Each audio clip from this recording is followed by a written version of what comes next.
नमस्कार, मी मंदार जोशी. तारांगणमध्ये आपलं खूप खूप स्वागत. रसिको, आत्ता माझ्याबरोबर आहेत प्रसिद्ध आणि ज्येष्ठ अभिनेत्री वर्षा उसगावकर. वर्षाजी, तारांगणमध्ये तुमचं खूप खूप स्वागत.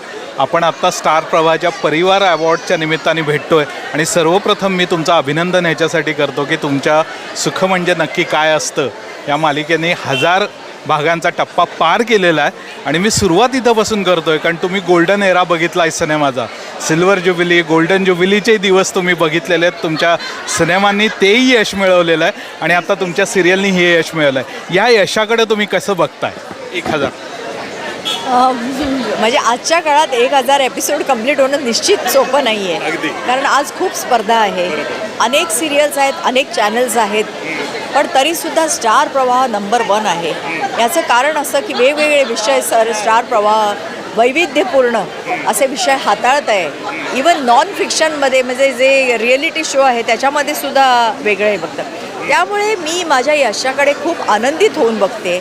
आणि योगायोग असा की माझा वाढदिवस 28 फेब्रुवारीला होता आणि त्याच दिवशी 1000वा एपिसोड प्रसारित झाला. तर हा एक दुग्ध शर्करा योग होता. आणि आता आमची मालिका जी आहे ती 25 वर्षांनी पुढे गेलेली आहे. त्यामुळे आतापर्यंत मी महाराष्ट्राची माई झाली आहे. तर आणि दुसरं म्हणजे ती माई आता पांढऱ्या केसात आहे. कारण ती तरुण होती तेव्हा, जेव्हा सुख म्हणजे सुरू झालं होतं. कारण आम्ही उन्हाळे पावसाळे पण बघितले. फिल्म सिटीच्या रम्य वातावरणात आमचं शूटिंग होतं. त्यामुळे असं वाटत होतं ते सेट म्हणजे घरच होतं नाही का. तिथे पाऊस पडतो, हिवाळा येतो, पावसाळा येतो, छान वाटतं तिकडे. कारण गर्द वनराई आहे. त्यामुळे असं वाटतं की पुढचा पावसाळा आम्ही बघू की नाही. आणि असं झालं की आता 4 पावसाळे बघितले हा म्हणता आणि आता लीप घेतलेली आहे. त्यामुळे पुढचा पावसाळा मी निश्चित बघणार. आणि याचा मला दिवाळी साजरी झाली, गणपती चतुर्थी साजरी झाली होते, सगळ्यांचे वाढदिवस साजरे होतात. मी खूप आनंदित होऊन यशाकडे बघते. मी सुरुवातीलाच उल्लेख केला की हे जे यश आहे, तुम्ही सिनेमाचा एक गोल्डन पिरियड बघितला आहे आणि तेव्हाही तुम्हाला खूप मोठं पॉप्युलॅरिटी मिळाली. पण टेलिव्हिजनची पॉप्युलॅरिटी ही खूप मोठी आहे कारण ते जगभरात बघितलं जातं. तुम्हाला तो बदल जाणवतो? पण तुम्ही तेही यश बघितलं आणि हेही बघताय आता. हो, टेलिव्हिजनचा रीच खरंच खूप मोठा आहे. मलाही वाटलं नव्हतं एकेकाळी की सॅटेलाईट टेलिव्हिजनचा एवढा रीच असेल. आणि ते मी अनुभवते. कारण जिथे कुठे मी जाते माई असं म्हणून मला लहान मुलं हाक मारतात. त्यामुळे आणि मी सारखं काहीतरी होतं आहे, माझं नाटक करते आहे, त्या निमित्ताने प्रत्यक्ष लोक येऊन मला भेटतात नाटक संपल्यानंतर. त्यामुळे हा जास्त प्रतिसाद मिळतो, मला अनुभवता येतो असं मी म्हणेन. कारण कसं असतं, आपण जर शूटिंग केलं, घरी गेलो, शूटिंग केलं तर आणि काही कार्यक्रमाने गेलो म्हणून नाही, पण त्या नाटकानं मला तो अनुभव ते मला सांगतात. हा जो माझा मुलगा आहे तो माईसाठी आला आहे, तो माईला बघायला आला आहे आणि त्याच्यात मी थोडीशी ग्लॅमरस भूमिका करते.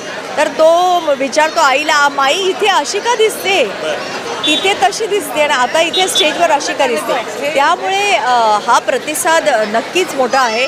आणि मी कधी विचार केला नव्हता. काय होतं, मी एक काळ पाहिला की ज्याच्यात सिल्वर ज्युबिली, गोल्डन ज्युबिली माझे पिक्चर झालेले आहेत, पण तरी हो खूप झालेत. आणि ते सुद्धा त्या काळात सॅटेलाईट नव्हतंच. त्यामुळे लोकांना ते यश मी वेडं यश पाहिलेलं आहे. म्हणजे तेव्हा तर असं म्हणजे त्यांना अप्राप्य वाटायचे. म्हणजे आता तर कलाकार आम गोष्टी म्हणजे जरी त्यांच्याबद्दलचा म्हणजे काय म्हणतो आपण त्याला एक प्रेम आहे, जिव्हाळा आहे, तरीसुद्धा त्या काळात त्यांना असं वाटायचं की हे आपल्याला कधी भेटणार की नाही. पण आज ते भेटतात आणि त्यांना असं वाटतं मालिकांमध्ये बघून हे आपल्या घरचेच मेंबर आहेत. हे एक वेगळं अनुभव मला आला. एक वेगळा मुद्दा मला तुमच्याशी बोलायचा आहे. ह्याचे जे निर्माते आहेत महेश कोठारे मालिकेचे, त्यांच्याबरोबरचं तुमचं असोसिएशन खूप जुनं आहे. आणि जे महेशजींचं आत्मचरित्र आहे डॅमिट आणि बरंच काही, ते मी लिहिलं होतं. त्यामुळे त्यातल्या बऱ्याच गोष्टी मला माहिती आहेत. आणि त्यात त्यांनी तुमचा उल्लेख केला होता. महेशजींचा ज्यावेळी अत्यंत पडता काळ होता त्यावेळी तुम्ही अशा अभिनेत्री होतात की तुम्ही कुठल्याही कंडिशन न घालता त्यांना सपोर्ट केलं होतं आणि त्याचा आम्ही त्या पुस्तकात उल्लेख केला. हे खूप छान असोसिएशन आहे तुमच्या दोघांचं. हो, हे मला माहीत नव्हतं. पण खरंच महेश एक खूप चांगला निर्माता आहे, खूप चांगला माणूस आहे. कारण माझं आणि महेशचं नातं जे आहे आणि त्याच्या फॅमिलीबरोबर हे खरोखरच एक जिव्हाळ्याचे संबंध आहेत. कारण महेशने सुद्धा मला ना ज्या भूमिका दिल्या त्या कुणीच आजपर्यंत दिल्या नव्हत्या. म्हणजे माझ्या प्रतिमेला छेद देणारी भूमिका त्यांनी मला ही माईची दिली आणि त्याला विश्वास होता की वर्षा उसगावकर हे ग्लॅमरस नाव होतं तोपर्यंत, की ग्लॅमरस ग्लॅमरस ग्लॅमरस. पण त्यांनी धाडस केलं मला ही भूमिका द्यायची. तसंच मड्डम सासू ढड्डम सूप नावाची त्यांनी मला एक छान कॉमेडी भूमिका दिली होती. दुर्दैवाने ती भूमिका जास्त चालली नाही.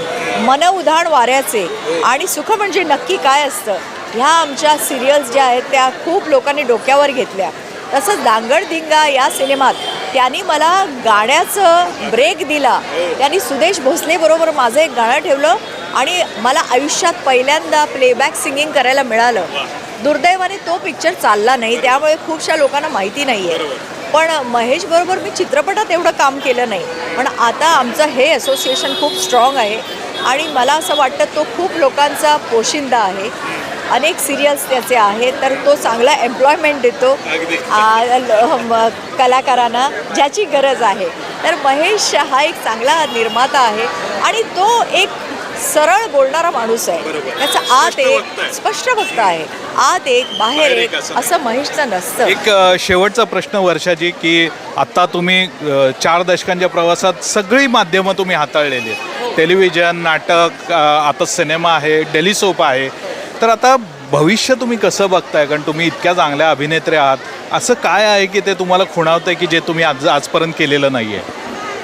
ते मला माहिती नाही, पण मला आता अशा भूमिका करायच्या आहेत. मला नॅशनल अवॉर्ड घ्यायचं आहे, तर मला खूप आवड आहे ते घ्यायची. माझ्या महाराष्ट्रासाठी मला ते घ्यायचं आहे, माझ्या गोव्यासाठी मला ते घ्यायचं आहे. I want to make Maharashtra and Goa proud असं मला पाहिजे आणि तशा भूमिकांच्या मी शोधात आहे. जे फेस्टिवल्समध्ये दाखवले जातील अशा भूमिका, ज्याच्यात माझा कस लागेल त्या ह्याच्यात, म्हणजे ते काम करताना. म्हणजे आता हे काम करते तेही मी कमी लेखत नाही आणि मला टेलिव्हिजनवर चांगलं काम करायचं. मला अजून नाटकात चांगलं काम करायचं, मला अजून नाटकं करायची चांगली. आता मी 30 वर्षानंतर सारखं काहीतरी होतं हे नाटक केलं आहे, आता मला अजून करायचं. तसंच इंडस्ट्रीच्या लोकांसाठी जे ज्युनियर आर्टिस्ट आहेत, जे साधे आर्टिस्ट आहेत, म्हणजे ज्यांना कॅरेक्टर रोल्स करतात लहान लहान लहान लहान, त्यांच्यासाठी सुद्धा मला काहीतरी करायचं आहे. ठोस त्यांच्या फायद्याचं असं काहीतरी करायचं. पण हे तुम्ही वेळेचं गणित कसं जमवता? एकाच वेळी नाटक, त्याच्यानंतर चित्रपट, मालिका, थकायला होतं कधी कधी? इतकी वर्ष सातत्याने तुम्ही काम करताय. हो, थकायला होतं, कारण मी एक माणूस आहे आणि माझं कधी कधी मी थोडीशी म्हणजे तेवढी स्ट्रॉंग पण एवढी नाही आहे, म्हणजे टणक ज्याला म्हणतो आपण एवढी पण नाही. कधी कधी आजारी पडते मी. पण सुरुवातीला नाटक आणि सिरियल फार भारी गेलं मला करायला. म्हणजे सुरुवातीला खूप थकायची मी सेटवर जाऊन झोपायची. पण आता मला जरा सवय झाली आहे आणि आता मला एक त्याचा कैफ चढला आहे आणि मला असं वाटतं की मला जायचं आहे सेटवर, मला स्टेजवर जायचं आहे. असा मला ते मद्याचा एक कैफ चढतो ना, तशी मला ती नशा चढली आहे आणि मला आवडतं इव्हेंट्समध्ये जायला. आता अशा प्रकारचे अवॉर्ड सेरेमनीज आहेत, स्टार प्रवाह, हे मला खूप आवडतो. एक उत्सव वाटतो मला असे इंटरव्ह्यू द्यायला. अर्थात, कारण तुम्ही माझं म्हणणं जे आहे ते लोकांपर्यंत पोहोचवता, म्हणून तुम्ही खूप महत्त्वाचे आहे. खूप छान. रसिको, बघितलं का गेल्या 4 दशकांपासून वर्षाजी इतकं छान काम करत आहेत, पण तीच एनर्जी, तोच उत्साह त्यांच्याजवळ आहे आणि मला वाटतं तो उत्साह तुम्हाला आणखी पुढे घेऊन जाणार आहे. तर वर्षाजी, तुम्हाला खूप खूप शुभेच्छा पुढच्या प्रवासासाठी आणि पुन्हा एका नवीन मुलाखतीसाठी आपण लवकरच भेटू. धन्यवाद.